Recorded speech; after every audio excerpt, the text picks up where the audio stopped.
الحمد لله الذي جعلنا من المتمسكين بولاية أمير المؤمنين.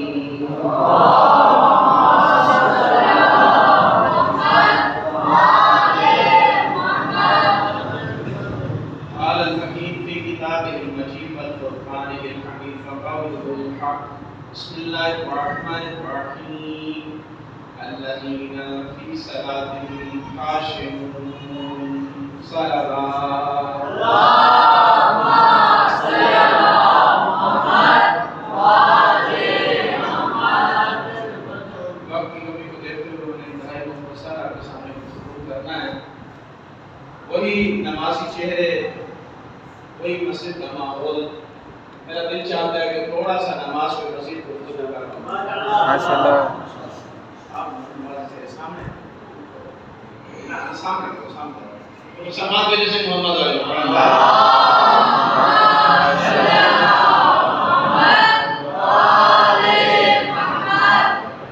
ہر ملک کا ایک اپنا قانون ہوتا ہے. ایران میں مجلس ایسے اچھی لگتی ہے کہ دیوار کے ساتھ لوگ بیٹھتے ہیں.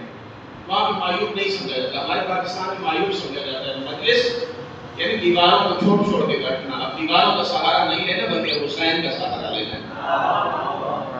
حسین کا سہارا لینا ہے. عزیزان، نمازی ماحول، نمازی مجمع مسجد کا ماحول.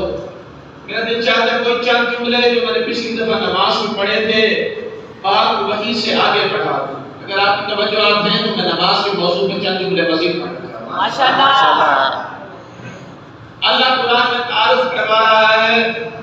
مومن کی نشانیوں میں سے ایک نشانی یہ ہے کہ وہ جب نماز پڑھتے ہیں تو وہ خشوع و خضوع کے ساتھ نماز پڑھتے ہیں. حالت خشوع و خضوع میں وہ نماز پڑھتے ہیں. ان کی نماز خشوع و خضوع کے ساتھ ہوتی ہے. ان کی نماز میں نہ بد نیتی ہوتی ہے نہ کم نیتی ہوتی ہے، بلکہ نیت پوری کی پوری ہوتی ہے اور خالص کی خالص ہوتی ہے. یہ نیت خالص ہوتی کیا ہے؟ ایک ایرانی متحد گزرے ہیں، انہوں نے خالص نیت کے بارے میں گائے کی مثال دی. جو ہے گائے کی مثال دی. اگر گائے کا دودھ پیتے ہو، ہاں دودھ پیتے ہیں، یہ دودھ نکلتا کہاں سے ہے؟ کہاں گائے کے تھنوں سے نکلتا ہے. کہاں پیچھے کہاں سے آتا ہے؟ اس کے پیٹ میں سے آتا ہے. کہاں پیچھے ہوتا کیا ہے؟ کہاں پیچھے رگیں ہوتی ہیں، اندڑیاں ہوتی ہیں. کہا گائے کے پیٹ کے اندر گوبر بھی ہوتا ہے، خون بھی ہوتا ہے، دودھ بھی ہوتا ہے. لیکن گائے تمہیں خالص دودھ دیتی ہے، اس کے اندر نہ ایک قطرہ گوبر کا ہوتا ہے نہ خون کا ہوتا ہے. اسی کو پاکیزگی کہا جاتا ہے، اسی کو خالص کہا جاتا ہے. گائے تمہیں سکھا رہی ہے کہ جب گائے تمہیں خالص دودھ دیتی ہے تو تو اللہ کی عبادت بھی خالص کیا کر. تیرے اسی ذہن میں شیطان بھی ہے، تیرے اسی ذہن میں رحمان بھی ہے. جب تو رحمان کی عبادت کے لیے جا تو شیطان کو سائڈ کر کے رکھ کے خالص نیت کے ساتھ خدا کی عبادت کر کے بتا کہ میرے دماغ میں صرف تو بستا. سبحان اللہ. نماز ہے کیا؟ یہ نماز جنگ احد کا مقام ہے. علی مولا کو 90 زخم لگ چکے ہیں، 90 زخم. علی نے نماز کو قضا نہیں کیا. ان میں سے ایک تیر جو ہے وہ پاؤں کی پنڈلی پہ لگا ہے. جلا کہتا ہے کہ اگر اس تیر کو نہ نکالا گیا تو علی کا پاؤں، علی کی پنڈلی ضائع ہونے کا خطرہ ہے. یہ پنڈلی کالی ہو جائے گی، سیاہ ہو جائے گی زخم کی وجہ سے. تیر کو نکالنا ضروری ہے. اب جب تیر میں ہاتھ ڈالا جاتا ہے تو علی بشر بھی تو ہے نا. علی کو اتنا درد ہوتا ہے، علی کو اتنی تکلیف ہوتی ہے کہ علی برداشت نہیں کر پاتے. یا رسول اللہ کیا کروں؟ جہاد کہہ ڈالا. یا رسول اللہ میں کیا کروں؟ کہا صبر کر. کہا صبر نہیں کر سکتا. اگر یہ تیر علی کی پنڈلی میں رہ گیا، علی کی پنڈلی کاٹنی پڑ جائے گی، پاؤں کو جدا کرنا پڑے گا. کہا تھوڑا صبر کر جا. جب علی مصلی عبادت پر جائے گا تو تیر کو نکال لے گا، علی کو پتہ بھی نہیں چلے گا. مار دیا گیا اور علی کو پتہ ہی نہیں چلا. وہی علی جب جنگ صفین میں کھڑا ہے، وہی میرا مولا علی بار بار آسمان کی طرف دیکھتا ہے. میرا مولا علی، کسی نے سوال کر لیا کہ مولا بار بار آسمان کی طرف کیوں دیکھتے ہو؟ کہا میں دیکھتا ہوں کہ نماز کا وقت ہوا ہے یا نہیں ہوا. علی فرما رہے ہیں میں چاہتا ہوں کہ میں تعین کروں کہ نماز کا وقت ہوا ہے یا نہیں ہوا. اس نے پلٹ کر کہا علی مولا یہ کوئی نماز کا وقت ہے؟ علی نے پلٹ کر کہا یہی تو نماز کا وقت ہے. انما نقاتلہم فی الصلاۃ، ہماری جنگ ہی نماز کے لیے. یعنی علی کی نگاہ میں جو صفین کا لشکر آیا ہے وہ بے نمازی ہے. علی کی نماز نہیں پڑھتا. علی کہہ رہے میں جنگ کر رہا ہوں نماز کے لیے. دعوت نے علی سے سوال کر لیا یا علی کیا اس خدا کو کبھی دیکھا بھی ہے جس کی عبادت کرتے ہو؟ کیا اس خدا کو دیکھا ہے کبھی جس کی عبادت کرتے ہو؟ علی نے پلٹ کر کہا علی نے اس خدا کی کبھی عبادت ہی نہیں کی جس خدا کو دیکھا نہ ہو. علی نے اس خدا کی کبھی عبادت ہی نہیں کی جس کو دیکھا نہ ہو. علی نے پہلے خدا کو دیکھا ہے پھر عبادت کی ہے، لیکن سن ان آنکھوں سے نہیں ان آنکھوں سے دیکھا. علی نے بصیرت سے نہیں بصارت سے دیکھا. اس کو کہتے ہیں بصیرت اور ادھر کی آنکھ کو کہتے ہیں بصارت. علی نے بصیرت سے نہیں بصارت سے دیکھا. یہی سوال علی کے بیٹے حسین سے ہوا تھا. حسین کیا اس خدا کو کبھی دیکھا بھی ہے جس خدا کی عبادت کرتا ہے؟ میرے مولا حسین نے پلٹ کر بڑا وزنی جملہ کہا تھا. باپ نے کہا تھا میں اس خدا کی عبادت نہیں کرتا جس کو دیکھا نہ ہو. بیٹے نے کہا وہ آنکھیں اندھی ہو جائیں کہ خدا کو نہ دیکھ سکے. وہ آنکھیں اندھی ہو جائیں کہ خدا کو نہ دیکھ سکے. خدا ان آنکھوں سے نہیں ان آنکھوں سے دیکھا جاتا ہے. اور جس کا دل مردہ ہو جائے وہ بندہ مر جاتا ہے. یعنی حسین بتانا چاہتے ہیں کہ جس دل میں خدا نہیں ہے اس دل کو مر جانا چاہیے. دل مردہ ہے کیونکہ دل مومن تجلی گاہ خدا ہے. مومن کے دل کے اندر خدا بستا ہے.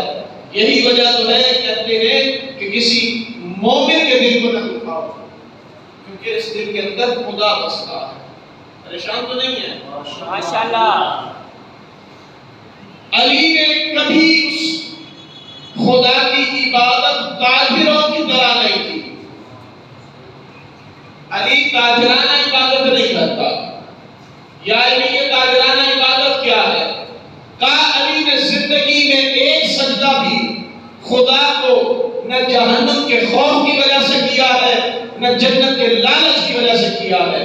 تو یا علی پھر عبادت کیوں کرتے ہو؟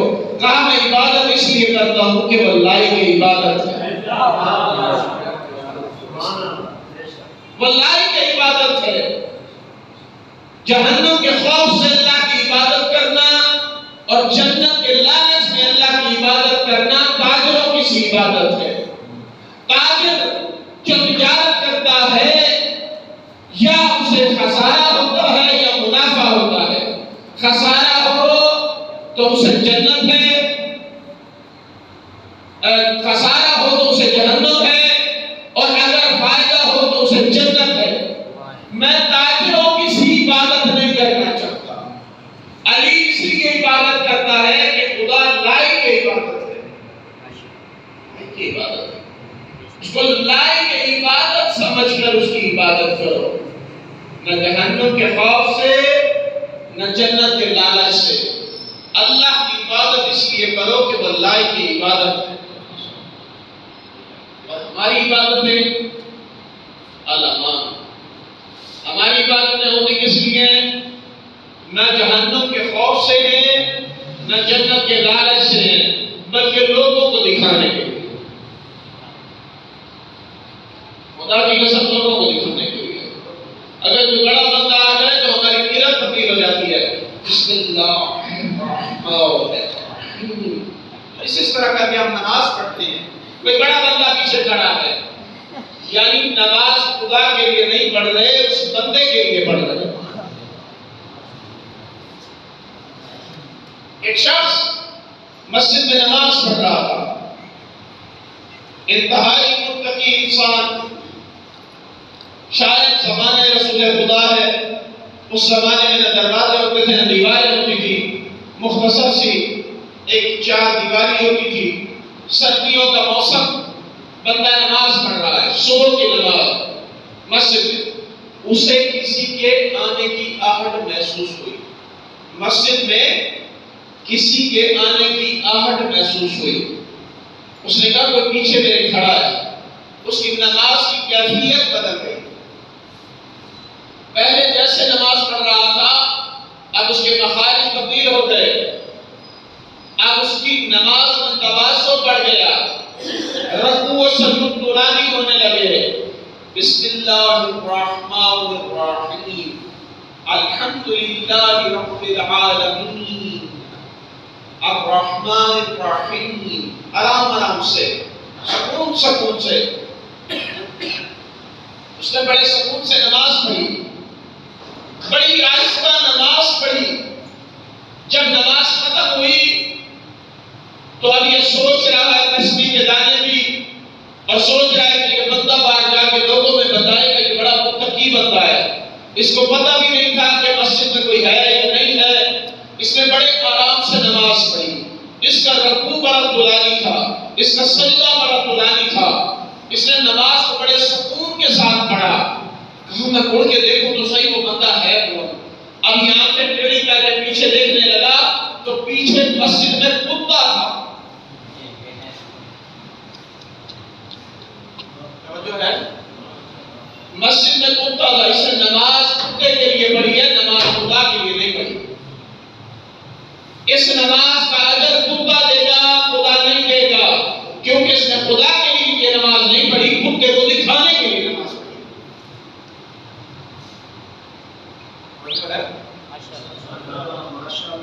جی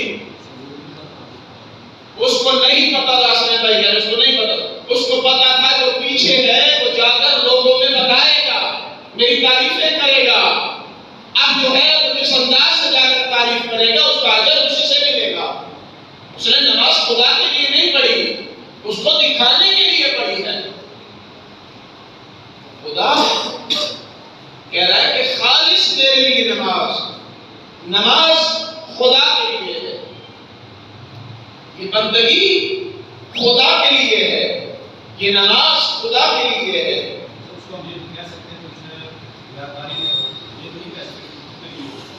یہ نماز علماء فرماتے ہیں جو ریاکاری کے لیے پڑھتا ہے، جس بندے کو دکھا کے پڑھتا ہے اس کا اجر قیامت کے دن وہی دے گا۔